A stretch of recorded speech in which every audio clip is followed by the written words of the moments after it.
मुझे माफ कर दीजिए अम्मी। काश मैंने आपका ख्याल रखा होता तो ये लड़की आपके साथ ऐसा सलूक नहीं कर पाती। इस गुनाह की इकलौती चश्मदीद गवाह जो सब कुछ जानते हुए भी चुप है। कौन है अम्मी? तुम्हारी दिलनवाज गुलनाज।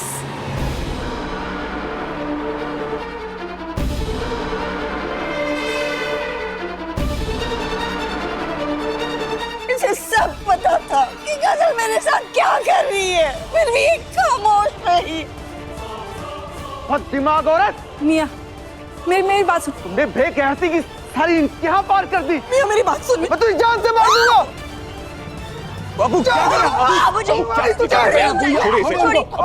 छोड़िए ये क्या कर रहे हो आप? अभी क्या कर रहे हो आप? खत्म कर दूंगा इसको। छोड़िए वो मर जाएंगे। वो छोड़िए क्या हो गया आपको? छोड़िए अबू छोड़ दीजिए।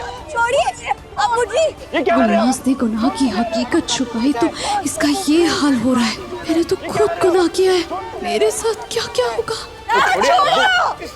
मर जाएंगे। क्या हो गया आपको? छोड़ दीजिए।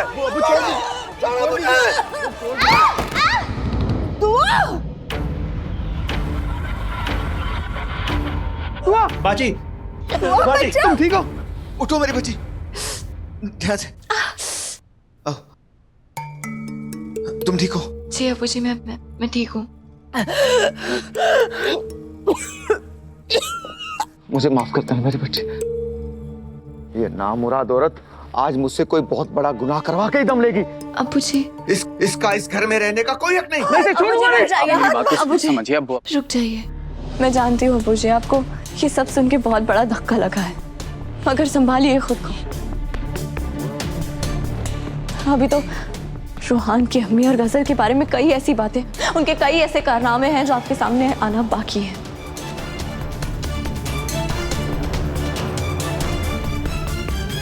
सिर्फ तमाचे और मौत ही इनकी सजा नहीं है। इन सब ने मिलकर हमारे खानदान को खोखला करके रखा है। इनकी सजा हम सब मिलकर तय करेंगे, लेकिन इससे पहले हमें पता लगाना होगा कि हमारा नुकसान किस हद तक हुआ है। मालूम तो पड़े कि इनकी साजिशों से हम लोग सब उभर पाएंगे कि नहीं। दुआ वो सारी बातें बताते जो हुआ है।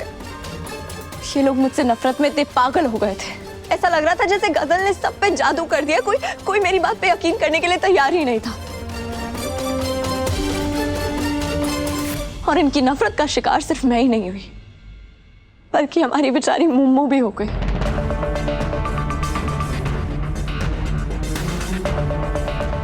मुम्मो?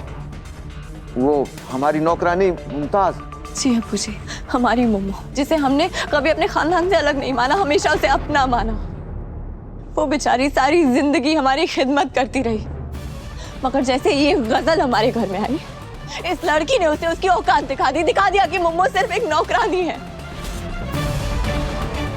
जब उसको पता चला ना कि रूहान की अम्मी और गजल मिलके हमारे घर के खिलाफ साजिशें कर रहे हैं, उस बेचारी ने हमें हकीकत बताने की कोशिश भी की, मगर इससे पहले कि वो हमें हकीकत बताती, इन दोनों ने उसको मार पीट कर घर से भगा दिया और चोरी का इल्जाम भी लगाया। इस लड़की को इतनी इज्जत दी, इस पे इतना भरोसा किया और ये पूरा घर साफ कर रही थी, इतनी बड़ी चोरी। खुदा कसम मैंने कोई चोरी नहीं की। तो फिर मुमताज ये सारा सामान तुम्हारे बैग में कैसे आया?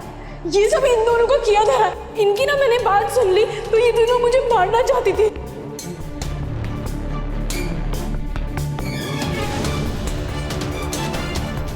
मैं, मुम्मो, दादी अम्मी, हम सब गजल की हकीकत जानते थे, अगर हमारा यकीन किसी ने नहीं किया, ना आपने, ना रूहान ने, और हैदर आपने तो बिल्कुल भी नहीं। मेरे आंखों के सामने मुझे मेरा घर टूटता हुआ दिखाई दे रहा था। गजल ने रूहान से कभी मोहब्बत की ही नहीं। वो रूहान की आड़ में आपको पाना चाहती है। आपका दूसरा निकाह हमारी जिंदगी तहस नहस कर देगा। आपका सुकून छिन जाएगा, मेरी खुशियां मुझसे छिन जाएंगी। इस गजल के काले साए में मेरा खानदान गुम होता नजर आ रहा था। मगर मेरा यकीन किसी ने नहीं किया। मुझे कुछ समझ नहीं आया है हैदर, मैं क्या करूं, कैसे अपने खानदान को बचाऊं, कैसे अपना रिश्ता बचाऊं।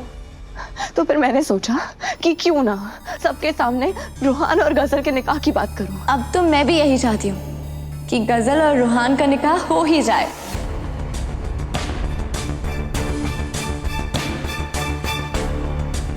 हो सकता है ये गजल डर जाए जब इसे एहसास हो कि इसका निकाह हैदर से नहीं बल्कि रूहान से होने वाला है, तो ये अपना गुनाह खुद कबूल कर लेगी, इसकी हकीकत सबके सामने आ जाएगी। मगर नहीं,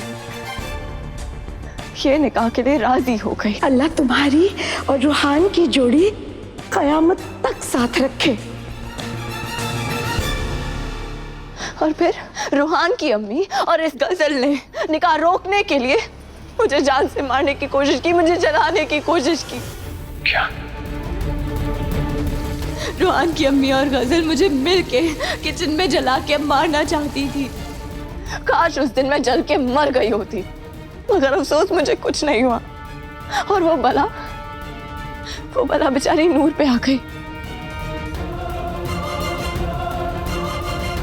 नूर उस गरम तेल में जल गई।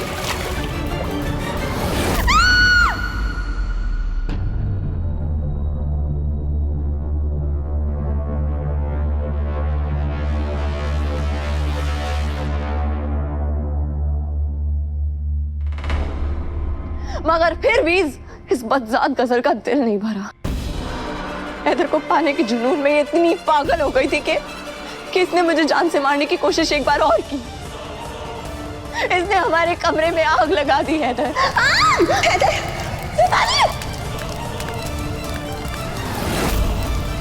गजल,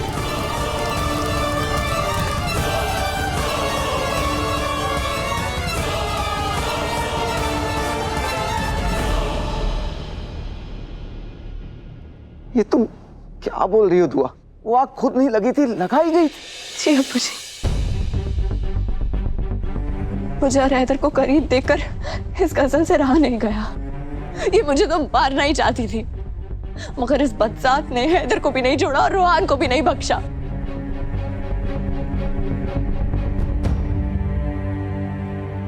इसने मेरे और हैदर भाई के बीच में एक ऐसी गलतफहमी पैदा की अब्बू, जो हम कभी सोच भी नहीं सकते थे।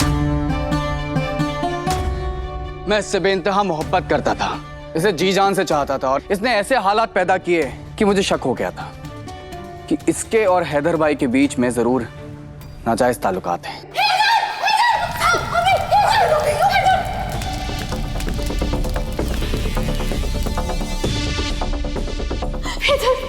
अल्लाह का शुक्र है तुम ठीक हो। मेरे इस ब्लाउज की डोरी बांध दो हैदर।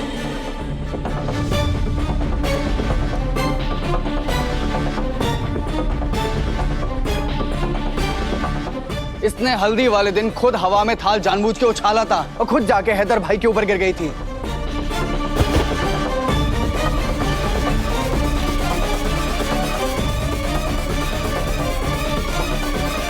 यह देखकर मुझे यकीन हो गया था कि इसके और हैदर भाई के बीच में जरूर कुछ चल रहा है।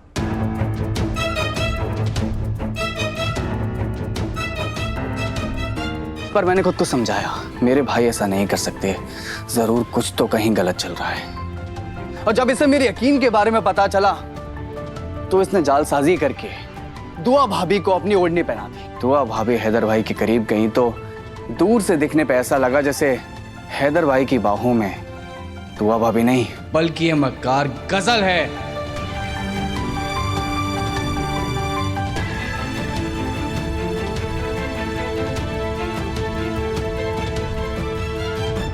बड़ी अम्मी, मैं आपको बता नहीं सकता कि औरत कितनी शातिर है। उसने कसम खाई थी कि अपने हाथ पे मेहंदी से मेरा नाम नहीं बल्कि हैदर भाई का नाम लिखेगी, और उसने ऐसा ही किया।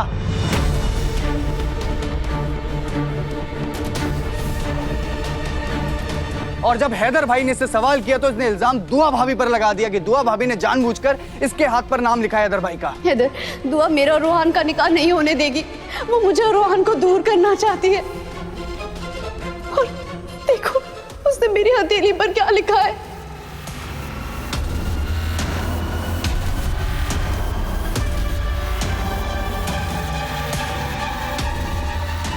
जबकि इसमें बेचारी दुआ भाभी की तो कोई गलती भी नहीं थी। ये चाहती थी कि दुआ भाभी और हैदर भाई के बीच में झगड़ा बढ़ जाए। और मैं बेवकूफ मुझे लगा कि दुआ भाभी हैदर भाई पे इसलिए गुस्सा कर रही है क्योंकि उन्हें शक है कि गजल और हैदर भाई के बीच कुछ चल रहा है। इस शैतान लड़की की शक्ल पे मत जाइए। इसके ये आंसू, ये मगरमच्छ के आंसू हैं। आप समझ नहीं रहे, इसे ना रूहान से हमदर्दी थी ना है, ये बस आपको मुझसे छीनने आई है।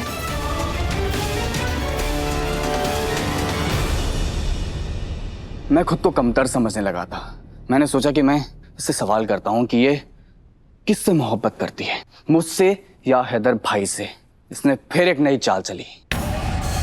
इसने बोला कि ये मोहब्बत मुझसे करती है, निकाह मेरे साथ करना चाहती है, मगर हैदर भाई इसे हासिल करना चाहते हैं। रूहान, हैदर ने मुझे मशवरा दिया। उसने कहा कि मैं तुम्हारे साथ निकाह कर लूं ताकि मैं उसके पास भी रह पाऊं और कोई हम पर शक भी ना कर पाए। इसने मुझे मजबूर कर दिया ये सोचने के लिए कि हैदर भाई आवारा हैं, हैदर भाई अय्याश हैं।